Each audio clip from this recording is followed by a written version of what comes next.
মুসা নামাজের কথা সব কথা বলে না, আল্লাহর কথা বলে। কিন্তু মুসা আলাইহিস সালাম এই চারটা মূলনীতির দ্বারা রাষ্ট্র পরিচালনা করতে, এই কথাকে তারা ভালোবাসত না, তারা মেনে নিত না। তখনও বিরোধিতা কি ছিল।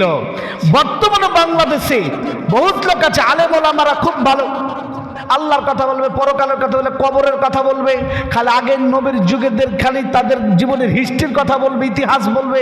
ওরা কেন কোরআনের কথা বলবে, রাষ্ট্রের কথা কেন বলবে, রাজনীতির কথা কেন বলবে? কি বলছে না বাংলাদেশের লোক? কি বলছে না?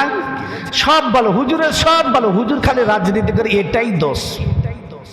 তো এই জন্য তখনকার আল্লাহ পাক বলছেন মুসা আলাইহিস সালামের, লূত আলাইহিস সালাম, নূহ আলাইহিস সালাম, ইব্রাহিম আলাইহিস সালামের জাতির লোকেরা ইব্রাহিমকে ভালো মনে করত, বিশ্বাস করত। কিন্তু ইব্রাহিম, মুসা, নূহ, লূতের কর্মকাণ্ডকে তারা পছন্দ করত না, ভালোবাসত না। যখন রাষ্ট্রের কথা বলতো, আইনের কথা, তখন তারা মুসাকে, নূহকে, ইব্রাহিমকে তারা বিরোধিতা করেছিল। আল্লাহ পাক বলতেছেন শুধু তাই নয়, ফাআমলাইতু লিল কাফিরিন, আমি আল্লাহ তাআলা কাফিরদেরকে আমি অবকাশ দিই, সুযোগ দিই, ছেড়ে দিই। আল্লাহ পাক বলছেন যারা এই পথে আসতে চায় না, আমি আল্লাহ তাআলা তাদেরকে জোর করে নিয়ে আসি না। আমার এই পথে, ইসলামের পথে, ইসলাম মানার পথে, ইসলাম আন্দোলনের পথে আমি তাদেরকে জোর করে ঘাট ধরে আমি নিয়ে আসি না। আল্লাহ পাক বলছেন আমি তাদেরকে সময় দিই, সুযোগ দিই, তোরা বার, তোদের ইচ্ছা মতন দেখি তোরা কি করিস। আল্লাহ পাক বলছেন সুম্মা, অতঃপর আখাযতুহুম, আমি আল্লাহ তাদেরকে ধরি। কে ধরেন? আল্লাহ ধরেন। আল্লাহ পাক, আমি আপনাদের সামনে আজকে সূরা হজ্জের 41, 42, 43তম আয়াত পর্যন্ত তেলাওয়াত করেছি। সংক্ষিপ্ত সময়ের মধ্যেই আমার অল্প জ্ঞানের আলোকেই এই আয়াতের উপরেই আমি কথা বলবো ইনশাআল্লাহ। আল্লাহ তাআলা এই কোরআন শরীফের মধ্যে এমন কোনো বিষয় নাই, একটা মানুষ ভূমিষ্ঠ হওয়ার পর থেকে শুরু করে তার মৃত্যু, পরকাল, জান্নাতে যাওয়ার পর্যন্ত সব বিষয়ের আলোচনা কোরআন শরীফের মধ্যে আছে। এখন আমরা যারা বলি কোরআন এগুলা নাই, আসলে কোরআন নিয়ে আমরা পড়িও না, জানিও না, গবেষণা করতে জেনে আন্দাজে এগুলা বলি। মানে স্বার্থের ব্যাঘাত যখন ঘটে তখন আমরা বিরোধিতা কথা বলি। কিন্তু আসলেই কোরআনে কি আছে না আছে, যারা কোরআন পড়ে, ব্যাখ্যা বিশ্লেষণ করে, তারাই জানে। কোরআন নিয়ে গবেষণা না করলে এটা জানা যাবে না। এই জন্য কোরআন শরীফে আল্লাহ তাআলা প্রতিটা বিষয়ের উপর আলোচনা রেখেছেন। একটা ইসলামী রাষ্ট্র কিভাবে চলবে, তার মূল নীতি কি কি হবে, একটা ইসলামী রাষ্ট্র কিভাবে চলবে, রাষ্ট্র পরিচালনা করবে, তার মূলনীতি, চারটা মূলনীতি থাকবে। সে মূলনীতির, চারটা মূলনীতির উপরেই তাকে দেশ পরিচালনা করতে হবে। এটা হলো আল্লাহর কথা, এই সূরা হজের 41 নম্বর আয়াতের কথা। তাহলে রাষ্ট্রের কথা কোরআনে আছে কি না, কিভাবে রাষ্ট্র পরিচালনা করতে হবে, তার মূলনীতি কি হবে, এটা আল্লাহ তাআলা আমাদেরকে দেখিয়ে দিয়েছেন। আমাদের মুসলমানদের সংবিধান তো হলো কোরআন। মুসলমানদের সংবিধান কি? কোরআন। আপনার রাষ্ট্র ক্ষমতা থাক না থাক সেটা আপনার বড় বিষয় নাই, কিন্তু আপনার একজন ইমানদার মুসলমান হিসাবে আপনার বিশ্বাস থাকা লাগবে কোরআন হলো আমাদের সব কিছু। এই জমি জামার যখন ভাগ বাটরা হয় উত্তরাধিকারের মেরাজ সূত্রে, তখন আমরা কেউ ওটাকে আর কিন্তু বিরোধিতা করি না, সবাই মানি। ওটা তো কোরআনেরই আইন দ্বারা হয়। কি কথা ঠিক না? বাংলাদেশে তো এটা আছে, কোরআনের আইন দ্বারা জমি জমা সংক্রান্ত যে ভাগ বাটরা হয় সেটা কোরআনের ডাইরেক্ট আইন। এটা বাংলাদেশের সংবিধান আছে, বাংলাদেশের কোর্টও আছে, তহসিল আছে, সব জায়গা আছে। ওটা আমরা কেউ দ্বিধাবোধ করি না, তখন সবাই মানি। কি কথা ঠিক কি না? অন্য জায়গাতে যা মানি না। কিন্তু এখানে আল্লাহ তাআলা বলছেন, আল্লাহর কথা এখানেও কোরআনে আছে কিভাবে পরিচালনা করতে হবে। তো মুহাম্মদ সাল্লাল্লাহু আলাইহি সাল্লামকে উদ্দেশ্য করে কিন্তু আয়াতটা নাজিল। আয়াতগুলো নাজিল হয়েছে আল্লাহ রসুলকে সান্ত্বনা দেওয়ার জন্য, পরামর্শ দেওয়ার জন্য আল্লাহ পাক বলেছেন। তো এটা ডাইরেক্ট আল্লাহ পাক আল্লাহ রসুলকে আদেশ দিচ্ছেন। তাহলে আল্লাহ রসুল যেহেতু নাই, আমরা যারা এখন আছি বা থাকব তাদের উপরে এই হুকুমটা প্রযোজ্য, ফরজ। এই জন্য কি বলতেছেন আল্লাহ তাআলা বলতেছেন আল্লাযীনা যারা ইম্মাক্কান্নাহুম, তাদেরকে যখন আমি রাষ্ট্রের ক্ষমতা দিব, পাওয়ার দিব, রাষ্ট্র পরিচালনা করার জন্য, শাসন করার তাদেরকে হাতে দিব, তখন তাদের কাজ হচ্ছে ফিল আরদি, আরদি মানে জমিন, জমিনের রাষ্ট্র পরিচালনা করার যখন তাদেরকে আমি এই ক্ষমতা দিব, পাওয়ার দিব, আল্লাহ পাক বলছেন তখন তাদের কাজ হচ্ছে কি, আকামুস সালাতা, নামাজের আইন চালু করবে। তবে খ্রিস্টানদের ওপর নয়, অন্য ধর্মের লোকদের ওপর কিন্তু এটা নয়, শুধু যারা মুসলমান বিশ্বাস করে তাদেরকে জন্য এটা প্রযোজ্য। একজন হিন্দুকে জোর করে ধরে নিয়ে এসে বলে জোরে নামাজ পড়তে চা, এটা কিন্তু কাজ নয়, শুধু মুসলমানদের জন্য। ওরা তো ধর্মটা আপনার বিশ্বাস করে না, কিন্তু আপনার রাষ্ট্রে তারা থাকতে পারবে, অধিকার আছে তাদের। তারা যদি কর দেয়, ট্যাক্স দেয়, ভ্যাট দেয়, আপনার আনুগত্য করে, দেশদ্রোহিতা না করে, তাহলে তারা এই দেশের নাগরিক থাকতে পারবে। কিন্তু মুসলমান যারা, তাদের জন্য কি করতে হবে, নামাজের আইন চালু করতে হবে। আকামুস সালাত, নামাজকে প্রতিষ্ঠিত করো। নামাজ পড়ো না, শুধু নামাজ আপনি পড়বেন এ কথা নয়, কোরআন শরীফের যত জায়গাতে আছে সব জায়গায় যা কামুস সালাত, নামাজকে প্রতিষ্ঠিত করো। তাহলে এই প্রতিষ্ঠিত করবেন কিভাবে? একা একা পড়লে কি প্রতিষ্ঠিত না?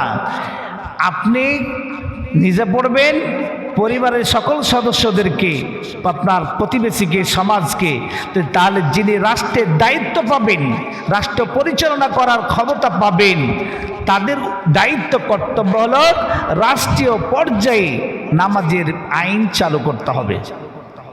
এটা কি শুধু কোনো দলের ওপর কথা?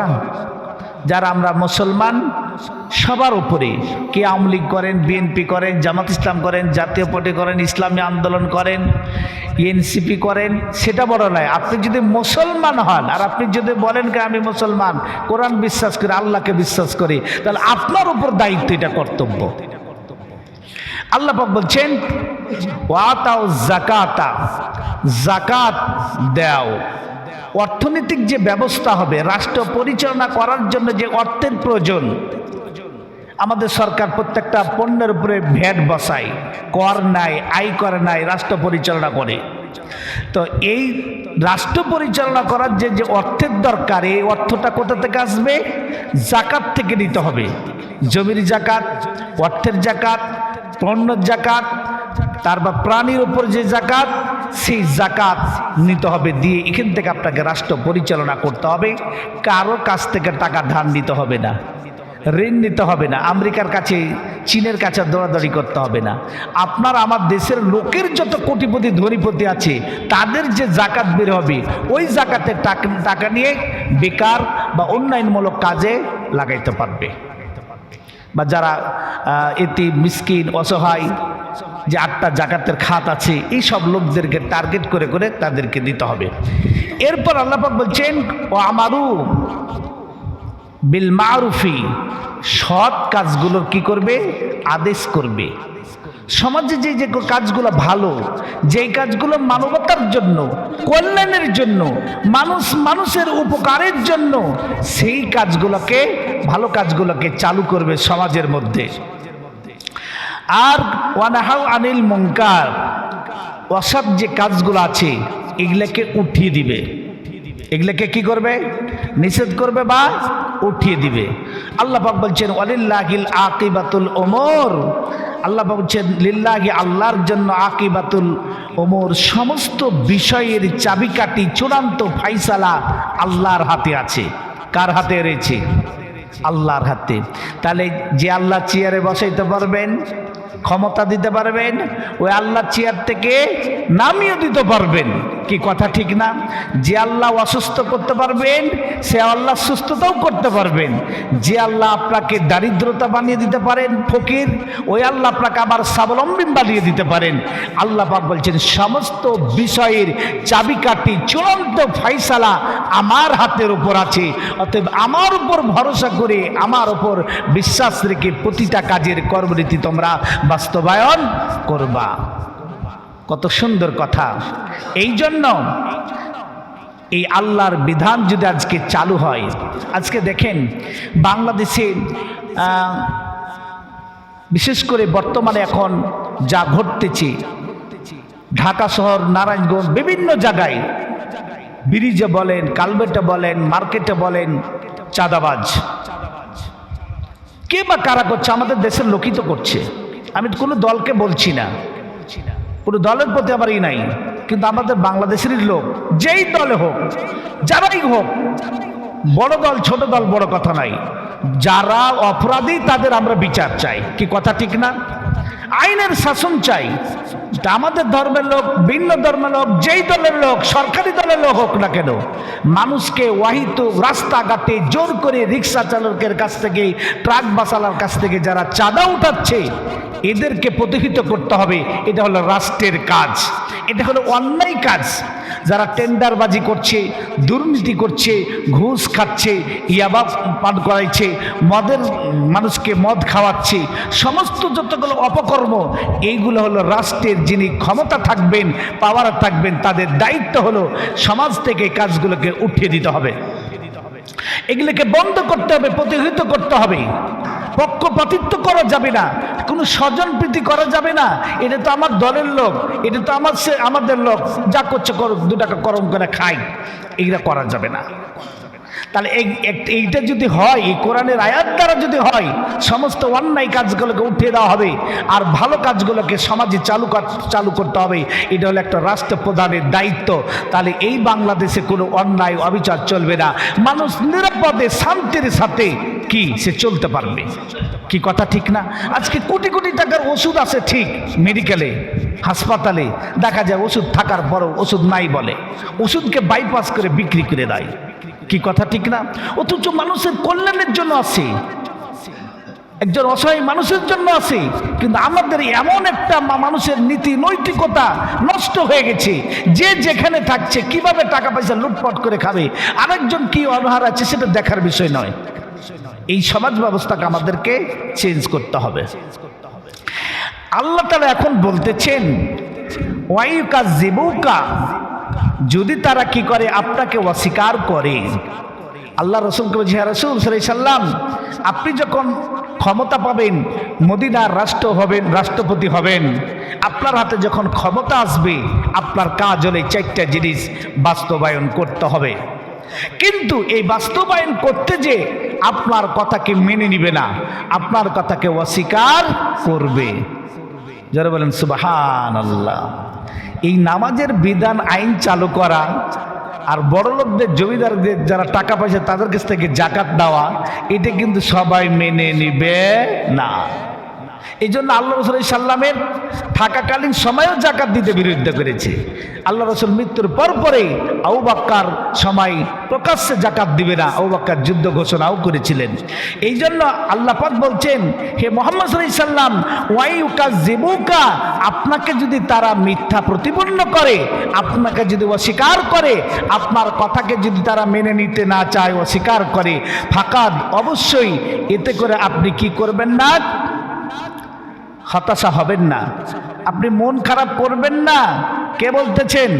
আল্লাহ পাক বলতেছেন। এটা কোনো আশ্চর্যের বিষয় নয়, কিন্তু আপনি শ্রেষ্ঠ মানুষ, আপনি আল্লাহর কথা বলতেছেন, তাও আপনার জনগণ মেনে নিতে চায় না, বিশ্বাস করতে চায় না, আপনাকে এটাকে চায় না তারা এইভাবে রাষ্ট্র পরিচালনা হোক।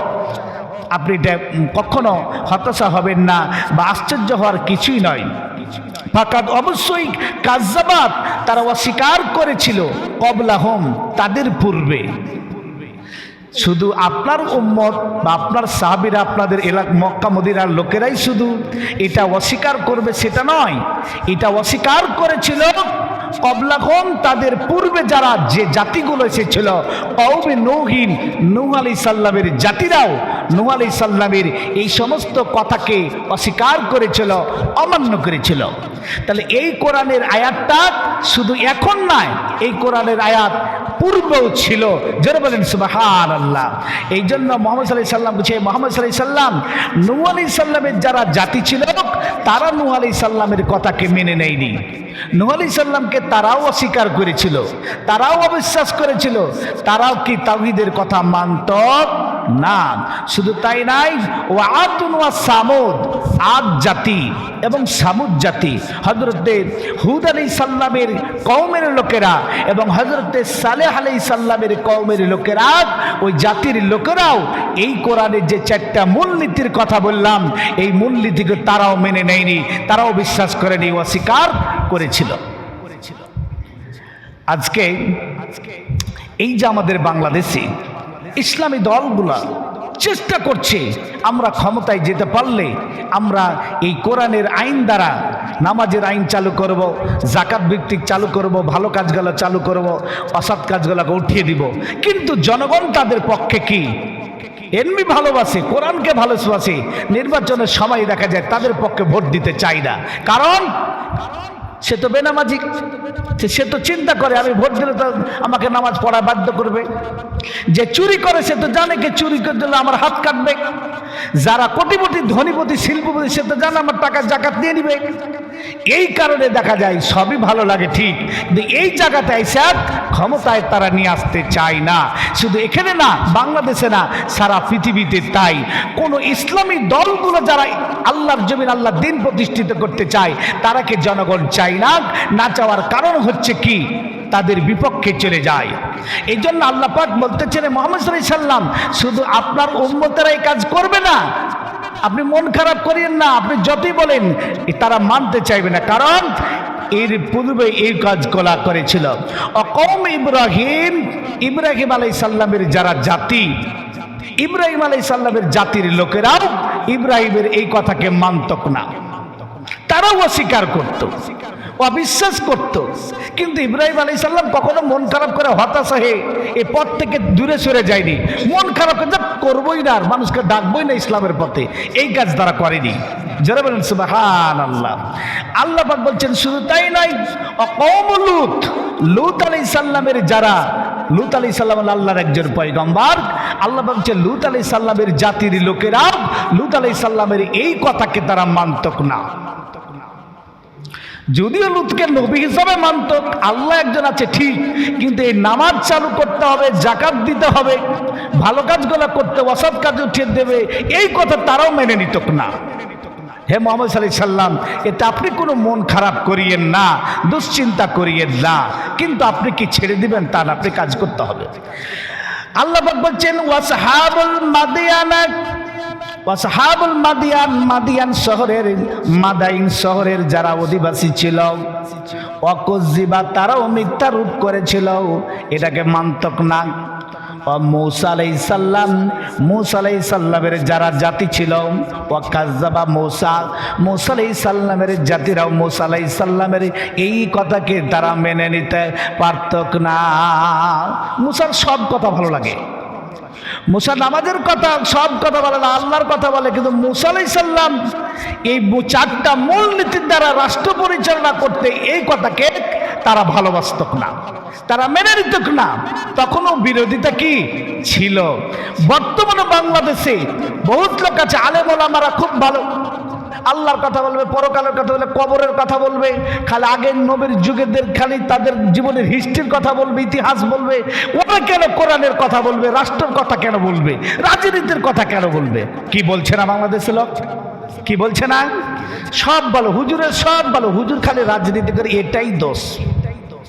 তো এই জন্য তখনকার আল্লাহ পাক বলছেন মূসা আলাইহিস সালামের, লূত আলাইহিস সালাম, নূহ আলাইহিস সালাম, ইব্রাহিম আলাইহিস সালামের জাতির লোকেরা ইব্রাহিমকে ভালো মনে করত, বিশ্বাস করত, কিন্তু ইব্রাহিম, মূসা, নূহ, লূতের কর্মকাণ্ড মুসাকে তারা পছন্দ করত না, ভালোবাসত না। যখনই রাষ্ট্রের কথা বলতো, আইনের কথা, তখন তারা মুসাকে, নূহকে, ইব্রাহিমকে তারা বিরোধিতা করেছিল। আল্লাহ পাক বলতেছেন শুধু তাই নয়, ফাআমলাইতু লিল কাফিরিন, আমি আল্লাহ তাআলা কাফেরদেরকে আমি অবকাশ দিই, সুযোগ দিই, ছেড়ে দিই। আল্লাহ পাক বলছেন যারা এ পথে আসতে চাই না, আমি আল্লাহ তাআলা তাদেরকে জোর করে নিয়ে আসি না। আমার এই পথে, ইসলামের পথে, ইসলাম মানার পথে, ইসলাম আন্দোলনের পথে আমি তাদেরকে জোর করে ঘাট ধরে আমি নিয়ে আসি না। আল্লাহ পাক বলছেন আমি তাদেরকে সময় দিই, সুযোগ দিই, তোরা বার তোদের ইচ্ছা মতন দেখি তোরা কি করিস। আল্লাহ পাক বলছেন সুম্মা, অতঃপর আখাযতুহুম, আমি আল্লাহ তাদেরকে ধরি। কে ধরেন? আল্লাহ ধরেন। আল্লাহ পাক বলছে তুই বার কত বাড়বি, বাড়ার সুযোগ দিলাম। যারা মাছ মারেন নাবিক, দেখবেন ছিপ খেলেন, ছিপের মধ্যে অনেকগুলো ডোর থাকে, সুতা থাকে, মাছ যখন লেগে যায় বনশিতে, ডোর তখন আরো ঢিল দেয়। মাছ তুমি খেলো, কত খেলবে ইচ্ছা মতন। মাছ যখন খেলতে খেলতে ক্লান্ত হয়ে যায়, তখন আস্তে আস্তে সুতা ধরে টান ধরে, মাছ আর পারে না ছুটতে। কি কথা ঠিক না? আল্লাহ পাক বলছেন আমি পৃথিবীতে এই সব যারা অস্বীকার করবে, কাফের বলতে শুধু তখনকার কাফের নয়, কাফের বলতে আল্লাহর সংবিধানকে, আল্লাহর আইনকে, আল্লাহর কথাকে যারা অস্বীকার করবে, অমান্য করবে, এই সব কাফেরদেরকে আমি সুযোগ দিব, ক্ষমতা দিব, তাদেরকে আমি সময় দিব। আল্লাহ পাক বলছেন তারপরে আমি কি করব? তাদেরকে ধরব, এমন ধরা ভাবে ধরব আর সে আমার ধরা থেকে রেহাই পাবে না। কথা কার? আল্লাহর। তাহলে যুগে যুগে কালে কালে আল্লাহ পাক যারা এইভাবে করেছেন তাদেরকে ধরেছেন। আল্লাহ পাক বলছেন ফাকাইফা কানা নাকির। ফাকাইফা মানে কেমন, কানা মানে ছিল নাকির। আল্লাহর শাস্তিটা কত ভয়ানক ছিল। আল্লাহ যখন ধরেছেন ওই সব বাদশাদেরকে, ক্ষমতাদেরকে, ফেরাউন, নমরুদ, হামান, এই পৃথিবীতে যতগুলা দাপটে ছিল, যারা ক্ষমতা দেখিয়েছিলেন, আল্লাহর বিরোধিতা করেছিলেন, আল্লাহ পাক বলছেন আমি তাদেরকে ধরেছিলাম। আমার ধরাটা কত ভয়ানক ধরা ছিল, সে ধরা থেকে বাঁচার জন্য কত রকম ছটফট করেছে, সে আর বাঁচতে পারেনি। তাহলে সমস্ত ক্ষমতা কার হাতে আছেন? আল্লাহর হাতে। আল্লাহ পাক বলেন ফাকাইম মিনাল করিয়াতি মিন করিয়াতি আহলাকনাহা। আল্লাহ পাক বলছেন কতই না আমি জনপদকে, কত শহরকে, কত দেশকে আমি ধ্বংস করে দিয়েছি। যারা আমার হুকুম মানতে চায়নি, আমার সংবিধান মানতে চাইনি, আমার কোরআন মানতে চাইনি, আমার কথাকে অপছন্দ করেছে, আমি আল্লাহ তাআলা কত গ্রামকে, কত এলাকাকে, কত দেশকে আমি ধ্বংস করে দিয়েছি। কি ধ্বংস করেছেন, কি করেননি?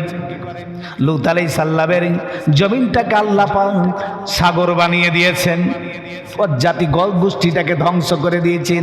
আদ জাতি ধ্বংস করে দিয়েছিলেন, সামুদ জাতিদেরকে ধ্বংস করে দিয়েছিলেন। আল্লাহ পাক তাই বলতেছেন ওয়াহিয়া জালিমাতুন, ওয়াহিয়ার সেটা জালিমাতুন আহলুহা, ওই তার এলাকার লোকগুলা ছিল জালেম, অত্যাচার করত। আজকে আপনারা, আমরা এতদিন ফিলিস্তিনের কথা শুনেছি, আমাদের সীমান্তবর্তী ভারতের মুসলিমদের এখন ওয়াকফ বিল তৈরি করেছেন, আইন পাস করা হয়েছে। মসজিদের জায়গা, গোরস্থানের জায়গা, ঈদগাহের জায়গা, এই জমিনগুলা হলো কোনো মানুষ দান করে গেছি, দাতা আছে, ওদের জমিগুলা সবকে নিয়ে নিবে, এই জন্য আইন পাস করলো। আইন পাস করার পরে এরা কোর্টেও মামলাও করেছে। মামলা নিষ্পত্তি হওয়ার আগেই এখন শত শত মসজিদগুলোকেই ভেঙে গড়িয়ে দিচ্ছে, মাদ্রাসা ভেঙে দিচ্ছে। মুসলমানকে বলতে যে হয় হিন্দুত্ব গ্রহণ করাও, আর না হয় ভারত ছেড়ে পাকিস্তান, বাংলাদেশ চলে যাও। শুরু হয়ে গেছে। আমরা ফিলিস্তিনের জন্য আন্দোলন করছিলাম, আমাদের পার্শ্ববর্তী মুসলমানদের ধরে ধরে এখন জবাই করে মাথাটাকে, টুটিটিকে কেটে নিয়ে তাদেরকে ঘোরাচ্ছে, কতবার লাথি মারতেছে, আমরা ভিডিওগুলা দেখতেছি। ভাইরা আমার, এই জন্য আল্লাহ পাক বলতেছেন ওই সব এলাকার লোকেরা যারা আল্লাহর হুকুম মানতে চায় না, আনুগত্য করতে চায় না, ওই দেশের লোকের জনগণগুলা হলো জালেম ছিল। এরা অত্যাচার করত, জুলুম করত। একজন মানুষকে ডাইরেক্ট ধরে দাড়ি কেটে ওকে বলছে বল জয় শ্রীরাম বল, জয় শ্রীরাম বল, বাধ্য করছে। ওরাই আবার ভিডিও করে ছাড়ছে। ওরা কি করে ছাড়ছে? ভিডিও করে ছাড়ছে। বাংলাদেশে কোন মুসলমান কোন হিন্দুদের উপর, অন্য কোন ধর্মের লোকের উপর অত্যাচার করেনি, নির্যাতন করেনি, বাড়িঘর বোনেনি, জোর করে মুসলমান আমরা বানাইনি। তারপরেও আমাদের দেশের বিরুদ্ধে আমেরিকার কাছে গিয়ে, জাতিসংঘের কাছে গিয়ে মিথ্যা অপপ্রচার করে আসে, নালিশ দিয়ে আসে, অভিযোগ দিয়ে আসে। কথা ঠিক না? আর আজকে তাদের দেশের সংখ্যালঘু মুসলমানদেরকে মারতেছে, পিটতেছে, জুলুম করতেছে। রাতের বেলা বাড়িতে থাকতে পারে না, মা বোন পর্যন্ত ওটা থাকছে, বাড়িঘরকে সে ভেঙে দিচ্ছে, দোকানগুলোকে ভেঙে দিচ্ছে, পুড়িয়ে দিচ্ছে। আল্লাহ পাক বলছেন এরা হলো সব জালেম। আল্লাহ পাক বলছে সমস্ত জালেমদেরকে আমি ধ্বংস করেছি। ফাইয়া খায়াতুন আলা উরসিহা আবেইরুন, আল্লাহ পাক বলছেন আমি ধ্বংস করে দিয়েছি বিশাল বিশাল বিল্ডিং, অট্টালিকা, আর বীর, কূপ, পানির ফোয়ারা, নদী পর্যন্ত আমি আল্লাহ তাআলা ধ্বংস করে দিয়েছি।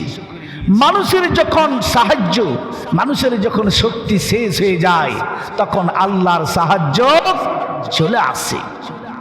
এই জন্য আল্লাহ তাআলা বলতেছেন তোমরা যতই দাম্ভিক্য করো, যতই অহংকারী করো না কেন, আমি আল্লাহ তাআলা একজন আছি, আমার কাছে সমস্ত ফাইসালা আছে। যেদিন আমি ধরব তোমরা আমার ধরা থেকে রেহাই পাবে না। তোমাদের বাড়ি, গাড়ি, অট্টালিকা সবকে আমি মুহূর্তের মধ্যে যদি একটা ঝাঁকি মারি, ভূমিকম্প যদি হয়, 1 মিনিটের যদি ভূমিকম্প হয়, 9 মাত্রার ভূমিকম্প, একটা ঝাঁকি মারলেই বড় বড় বিল্ডিং সব শেষ হয়ে যাবে। লাগবে না অ্যাটম বোমা, পারমাণবিক বোমা লাগবে না। কি কথা ঠিক না? আল্লাহ পাক তো তাই বলতেছেন আমি বড় বড় বিল্ডিং গুলোকে মুহূর্তের মধ্যে আমি ধ্বংস করে দিয়েছি। এই জন্য আল্লাহ পাক বলছেন শিক্ষা নাও। আল্লাহ বলছে মুতাল্লাতি ওয়া কাসরিন মাসিদ, আল্লাহ পাক বলছেন কত কত সুদৃঢ় প্রাচীর ছিল, বিল্ডিং ছিল, যেই বিল্ডিং গুলোকে কেউ ভাঙতে পারত না, আমি আল্লাহ তাআলা ধ্বংস করে দিয়েছি। কোথাও যেতে হবে না। বাংলাদেশের বগুড়া, মহস্তানগড়, নওগাঁ বৌদ্ধবিহার, এইসব জায়গাগুলো যদি আমরা যাই, বড় বড় হিন্দু রাজাদের, তারপর নাটোরের আছে উত্তরা গণভবন, এইসব জায়গাতে যদি যান দেখবেন কি প্রাচীর, কত বিল্ডিং, চতুর্দিকে পুকুর খনন করা আছে, বিশাল বড় বড় চওড়া প্রাচীর করা আছে। এগুলো তো এক সময় রাজা বাদশা ছিল, এরা শাসন করে তো, কি কথাটা না? তাদের বিল্ডিং আছে, সব পুরো আছে, আল্লাহ পাক ধ্বংস করে দিয়েছেন। এই ক্ষমতা হচ্ছে কার হাতে আছে? আল্লাহ পাকের। আল্লাহ পাক বলছে আপালে সিরুফিল আরদ, তোমরা কি করো? ঘুরো, জমিনে যাও, দেখো আমি আল্লাহ তাআলা যুগে যুগে কালে কালে এই সব কাফেরদের আমি কি করেছি, তাদের অস্তিত্ব আমি কিছুই রাখিনি। এই জন্য আজকে যারা সারা বিশ্বেই যারা মুসলমানদের উপর যারা অত্যাচার করতেছে, জুলুম করতেছে, যারা আল্লাহর কথা মতন চলতে চাই না, আমরা যখন না পারবো, আমাদের শক্তিতে না কোলালো, আল্লাহ পাক বলছেন হে নবী মুহাম্মদ আমি সাহায্য পাঠাই, আমি সাহায্য পাঠিয়ে ওই এলাকাকে এলাকা আমি ধ্বংস করে দিই। কি কথা ঠিক না? এই জন্য আসুন আমরা আল্লাহর বিধান মতো চলবো, আল্লাহর কোরআনের আইন অনুযায়ী চলবো। যারা আল্লাহর জমিনে কোরআনের আইন চাই, শাসন ব্যবস্থা, তাদের পক্ষে থাকবো। আল্লাহ পাক আমাদেরকে রহমত দিবেন, বরকত দিবেন, আল্লাহ আমাদের দেশটাকে সুন্দর করবেন।